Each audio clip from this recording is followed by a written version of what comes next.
स्थान नहीं, पवित्र कर्म ही पुण्य कर्म बढ़ाते हैं या पापों को काटते हैं। आज इसी विचार के साथ आरंभ करते हैं 8वां अध्याय माघ महात्म का।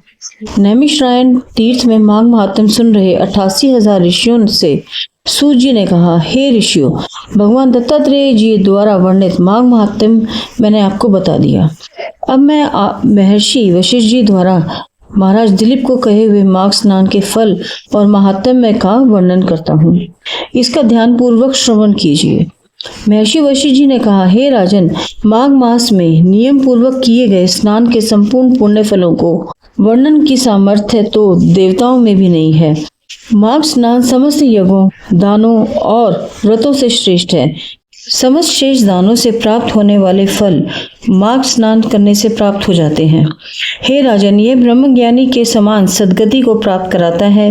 यदि घोर पातकी मनुष्य भी मकर के सूर्य में माघ स्नान के पश्चात ईश आराधना करते हैं, दान करते हैं तथा अपने शेष जीवन में पापों से बचे रहकर शुभ कर्म करते हैं, तो वे समस्त पापों संतापों से मुक्त होकर सद्गति को प्राप्त करते हैं। हे दिलीप, माघ स्नान से मनुष्यगण पवित्र होकर मातृ कुल पितृकुल के पितरों सहित उत्तम सुंदर विमानों पर चढ़कर स्वर्ग को जाते हैं। जो माघ महीने में नदी में अरुणोदय काल में स्नान करता है, वह पिता तथा माता के वंश के समस्त मनुष्यों का उद्धार करके सुंदर माला लेकर स्वर्ग जाता है।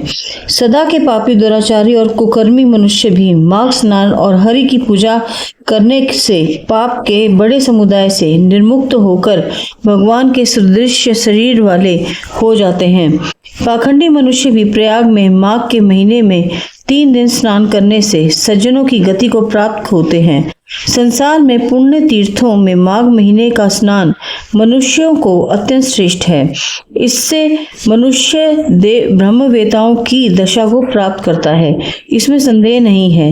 हे राजन, माघ स्नान का पुण्य फल इतना अधिक है कि प्राचीन काल में एक समय राजा इंद्र के श्राप से कठिन दुख भोगती गंधर्व कन्याएं भी माघ स्नान करके उस श्राप से मुक्त हो गई थी।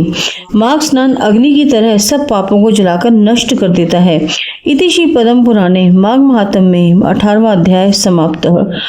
19वें अध्याय में हम जानेंगे गंधर्व कन्याओं की मुक्ति के बारे में, जिनको महर्षि वशिष्ठ जी ने महाराज दिलीप को बताया था।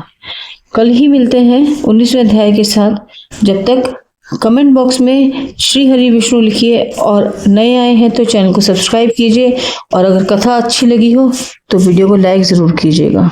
राधे राधे।